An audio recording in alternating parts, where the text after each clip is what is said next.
हमारे झारखंड से आए हुए मैडम ने बताया था सिलेक्शन का, भले इलेक्शन हुआ हो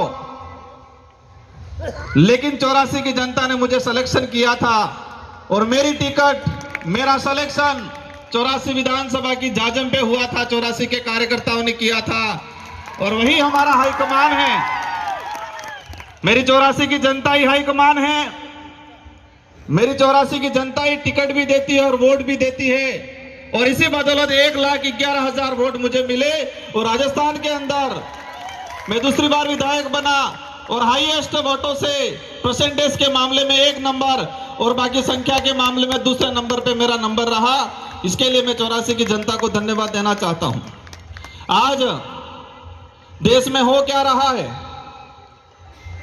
आज देश की जो स्थिति है और देश में विशेषकर बात करें आदिवासी समुदाय की, हम एकत्रित होते हैं, हम बातें करते हैं बारी बारी से, लेकिन ये बातें धरातल पे इंप्लीमेंट कैसे हो पाती है, हम कितना करते हैं वहां तक नहीं जाते हैं। लेकिन मैं मेरे विधानसभा और मेरी विचारधारा, जिस विचारधारा से आता हूं, जिस संगठन से आता हूं, उनको मैं धन्यवाद देना चाहता हूं कि देश के किसी भी कोने में आदिवासी समाज पे कभी भी आपत्ति आई तो डूंगरपुर जिले के अंदर पहली रैली, पहला ज्ञापन होता है। भले मणिपुर के अंदर मामला हुआ और हम दावे के साथ कहते हैं कि पूर्वी भारत में अगर कहीं रैली हुई होगी, लेकिन दक्षिणी राजस्थान के अंदर या इस वाले इलाके के अंदर डूंगरपुर में पहली रैली और पहली ज्ञापन मणिपुर के मामले को लेकर हुआ। हसदेव वाला मामला हुआ, हसदेव का जो प्रकरण हुआ पिछली बार हुआ तो डूंगरपुर के अंदर सबसे पहले ज्ञापन और रैलियां हुई। किसी भी प्रकार के कोई भी केवड़िया का मामला हुआ, केवड़िया का जैसा मामला हुआ, हमारे संगठन के लोगों ने डूंगरपुर जिले, उदयपुर संभाग के अंदर और विशेषकर हम हर बार पूरे बिल प्रदेश के एरिया के अंदर सभी जो उपखंड कार्यालय हैं वहां पर ज्ञापन देने का काम करते हैं। वो इसलिए होता है हर बार क्योंकि आदिवासी समाज की, हमारे आदिवासी परिवार की एक विजन बुक है और इस विजन बुक के तहत आदिवासी परिवार की सिलेक्शन प्रणाली और सिलेक्शन प्रणाली से हमारा विधायक और हमारा प्रधान चुना जाता है। तो वो विधायक मैं खुद मान लो, हम जनता के प्रति जवाबदेही है, न कि हाईकमान के प्रति, क्योंकि जनता ही, हमारे क्षेत्र की जनता हमारा सिलेक्शन करती है, तो हम जनता के प्रति जवाबदेही हैं। तो ये व्यवस्था पूरे देश के अंदर आदिवासी जहाँ है वहां पर यह होना चाहिए।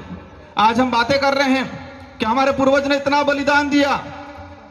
मैं एक बात बोलना चाहूंगा कि हम कुछ कर पाए नहीं कर पाए, लेकिन इतना काम जरूर करना है कि हमारे पूर्वजों ने जो व्यवस्था बनाई है, हमारे पूर्वजों ने जो लड़ झगड़ के लाखों बलिदान देके ये जो संवैधानिक प्रावधान जो हमको दिए हैं, जो शेड्यूल 5 या शेड्यूल 6 का है, और इन प्रावधानों के तहत हमको आदिवासी होने का प्रमाण पत्र मिलता है और वो प्रमाण पत्र मिलता है तब हम एमएलए एमपी बनते हैं। अगर वो प्रमाण पत्र नहीं मिलता तो हम एमएलए एमपी नहीं बनते। तो मैं एक बात कहना चाहूंगा, नया कुछ कर पाओ नहीं कर पाओ, लेकिन हमारे पूर्वजों ने जो हमारे लिए करके गए हैं, जो लाखों बलिदान दिया है, देश के इतिहास के अंदर देखा जाए तो आदिवासी समाज ने सबसे ज्यादा बलिदान दिया है। भले उस समय राजा रजवाड़े हो, मुगल हो, अंग्रेज हो, लाखों बलिदान देने के बाद इस संविधान के अंदर हमारे संवैधानिक प्रावधान मिले हैं। जो कल्चर बचा हुआ है, जो हमारी पहचान बची हुई है, वो भी हमारे पुरखों की बदौलत बची हुई है। तो हम नया कुछ नहीं कर पाएंगे ऐसा लगता है, लेकिन जो हमारे पुरखों जो हमको विरासत में दे के गए हैं, कम से कम उसका संरक्षण करने का काम जरूर करना। मुझे लगता है देश के अंदर जो हालात हैं, हमारे समाज के जो जनप्रतिनिधि हैं, हमारे समाज के जो सर्टिफिकेट लगा के कर्मचारी बने हैं, उनको समाज की बात आती है तब समय नहीं मिलता है, लेकिन उनकी लुगाई के लिए घाघरा लेने जाना होता है, पूरे बाजार में 4-5 दुकानें घूम जाएंगे वो। लेकिन उस कर्मचारी, उस नेता को समझना पड़ेगा कि जिस सर्टिफिकेट लगा के मैं विधायक बना हूं, प्रधान बना हूं, सरपंच बना हूं, जिस सर्टिफिकेट को लगा के मैं अधिकारी कर्मचारी बना हूं, वो सर्टिफिकेट लाखों आदिवासियों के बलिदान के बावजूद हमको वो सर्टिफिकेट मिला है, ये बात समझनी पड़ेगी। आज आंदोलन हो रहे देश के अंदर, जहां पर जहां आपत्ति आई, आज हसदेव को लेके हो रहा है। हम हसदेव के आसपास से लोग आके मंच पे हम समाज की बात कर लेते हैं, लेकिन उसके लिए लड़ कितना रहा है पूरे देश के अंदर। जो आने वाली पीढ़ी है, वर्तमान जो युवा है, हमारे जो बुजुर्ग हैं, उनके अंदर भावना डालनी पड़ेगी कि देश के किसी भी कोने में कहीं पर भी आदिवासियों पे आपत्ति आई तो हम सबको पूरे देश में एक साथ, एक ही दिन, एक ही समय हमें ज्ञापन देना पड़ेगा, रैलियां निकालनी पड़ेगी। तब लगेगा कि देश के अंदर आदिवासी समाज एकजुटता हुआ है, एकता के सूत्र में बांधा गया है, ये तब लगेगा। आज देखता हूं मैं आंदोलन की बात, आज यूसीसी समान नागरिक संहिता, मैं इसकी बात इसलिए कह रहा हूं कि मेरे पूर्व पेशा एक्ट की बात हुई, मेरे पूर्व 13(3) की बात हुई, लेकिन समान नागरिक संहिता अगर देश में लागू होती है तो क्या पेशा एक्ट पे असर नहीं पड़ेगा? मैं सवाल करना चाहूंगा कि यूसीसी लागू होती है तो क्या हमारा संवैधानिक प्रावधान शेड्यूल 5, शेड्यूल 6, एट्रोसिटी एक्ट, पेशा एक्ट, इस पे क्या हमारा असर नहीं पड़ेगा? लेकिन इसके लिए हम नहीं बोल रहे हैं। हमें समय नहीं गुजारना है, हमें टाइम पास नहीं करना है, हमें आने वाली पीढ़ी के लिए लड़ झगड़ के, हमारे पूर्वजों ने जो बलिदान दे के जो प्रावधान किए हैं उनका संरक्षण करने का काम करना है। आज आंदोलन की बातें होती है, आंदोलन धीरे धीरे सड़कों से, धीरे धीरे कलेक्ट्रियों से खत्म होने लग गया, सोशल मीडिया पे आ गया है आंदोलन। और जो हमारे समाज की जो स्थिति बन रही है, जो लग रहा है जिस तरह से आंदोलन, कहीं पर भी कोई भी मामला हुआ, एक दिन व्हाट्सएप पे डाल देंगे, एक दिन इंस्टाग्राम पे डाल देंगे, एक दिन ट्विटर ट्रेड कर लेंगे, 4-5 दिन भूल जाएंगे। और ये मानसिकता है, समझना पड़ेगा, एक साइकोलॉजी गेम है। देश के अंदर जो लोग जिस तरह से आदिवासी समाज के खिलाफ कानून बना रहे हैं, उन लोगों ने पहले से हमारी मानसिकता को पढ़ लिया है कि ये लोग कुछ समय कुछ होगा, विरोध होगा, विरोध होने के बाद कुछ आवश्यकता वाली बात, सुविधा फेंक देंगे और ये लोग आवश्यकता के लिए भागेंगे। आज देख रहे हैं हम, एक दिन होता है, 2 दिन होता है, लेकिन सड़कों से आंदोलन, कलेक्ट्रेट से आंदोलन, विधानसभा से आंदोलन खत्म हो रहा है। और यही स्थिति रही 10 साल बाद। किसी भी मामलों को लेके किसी सड़क पे 5 लोग आंदोलन नहीं करेंगे, सोशल मीडिया पे लाखों आंदोलन कर लेंगे। और बड़े बड़े लीडर भी ये देखते हैं सुबह शाम कि मेरे कितने फैन फॉलोवर हैं, 2-4 लाख हो गए, 5 लाख हो गए, तो अपने आप बड़ा लीडर मान लेता है वो। किसमें मानते? समाज सेवी किसमें मानने लग गए हम कि फेसबुक, इंस्टाग्राम, ट्विटर पे हमारे फॉलोवर बढ़ गए तो हम बड़े समाज सेवी हो गए, यही मान रहे हैं आज। और इसी पे आंदोलन हो रहा है। और यही स्थिति रही तो आने वाले 10 साल बाद किसी भी, कितना भी अत्याचार हो जाएगा, लेकिन सड़कों पे 100 लोग इकट्ठे नहीं होंगे। ये आदत में परिवर्तन करना पड़ेगा हम लोगों को।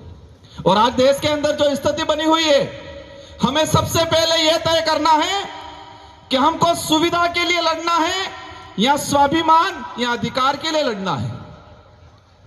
देश के अंदर हम सुविधा के लिए लड़ रहे हैं, आवश्यकता के लिए लड़ रहे हैं, लेकिन अधिकार और स्वाभिमान की लड़ाई नहीं लड़ रहे हैं। और हर मंच पे एक ही बात होती है, अगर स्वाभिमान या अधिकार की बात करेंगे तो आवश्यकता और सुविधा नहीं मिलेगी। और यही हो रहा है, ये माइंड गेम है कि देश के आदिवासियों को आवश्यकता की लड़ाई लड़वाओ, देश के आदिवासियों को उनको जो उपयोग में दैनिक दिनचर्या में आने वाली चीजें या शौचालय या बाथरूम की आवश्यकता की लड़ाई लड़ रहे हम लोग, अधिकार की लड़ाई, स्वाभिमान की लड़ाई नहीं लड़ते। और कई मंचों पे देखा है मैंने, आवश्यकता की बात करो सब स्वीकार करेंगे, लेकिन अधिकार और स्वाभिमान की बात करते हैं तो वहां पर लगता है ये बात नहीं करनी चाहिए। भाइयों, अगर स्वाभिमान और अधिकार की लड़ाई नहीं लड़े तो आने वाले समय में जानवर और हमारे में कोई अंतर नहीं रहेगा। क्योंकि आवश्यकता की लड़ाई जंगल में रहने वाली सियार भी लड़ती है कि मुझे कब खाने का मिल जाए मैं खा लूं, और उसका पेट भर जाता है, वो सो जाती है, और फिर जरूरत पड़ती है, उसको आवश्यकता है, उसको पेट को आवश्यकता पड़ी, वापस शिकार पे निकल जाती है और जब भी मिलता है खा के सो जाती है। तो हमें तय करना है कि स्वाभिमान की लड़ाई लड़नी है अधिकार की लड़ाई लड़नी है या फिर आवश्यकताओं की लड़ाई लड़नी है। और देश में मैंने कई इतनी कम उम्र में देखा मैंने कि हम आवश्यकता की लड़ाई पे ज्यादा फोकस कर रहे हैं, स्वाभिमान और अधिकार की लड़ाई पे ज्यादा फोकस नहीं कर रहे हैं। आज देश की जो स्थिति बन रही है, आज हम जनप्रतिनिधि, मैं खुद भी अपने आप को जिम्मेदार मानता हूं और मैं हम हमेशा कोशिश करता हूं कि मेरे समाज के लिए, मेरे क्षेत्र के लिए और आने वाले भविष्य के लिए लड़ाई लड़े। वक्त ज्यादा हो गया है, लेकिन इस पंडाल में विराजमान अन्य सभी राज्यों से आए हैं, मैं सभी से अनुरोध करना चाहूंगा कि जब तक हक और स्वाभिमान की लड़ाई लड़ने वाला आपका लीडर नहीं जाएगा, तब तक इस क्षेत्र का, इस समाज का, आने वाले भविष्य का कुछ नहीं होगा। जब तक अब आवश्यकता की लड़ाई लड़ने वाला लीडर विधानसभा, लोकसभा में भेजोगे, तब तक आने वाला भविष्य गर्त में जाता दिखेगा आप सबको। और इसके जिम्मेदार हम सब होंगे। हम दूसरे समाज को, दूसरे नेताओं को जिम्मेदार ठहराते हैं, लेकिन इसके जिम्मेदार हम सब होंगे, क्योंकि वो तो दूसरा लीडर तो किसकी बजाएगा?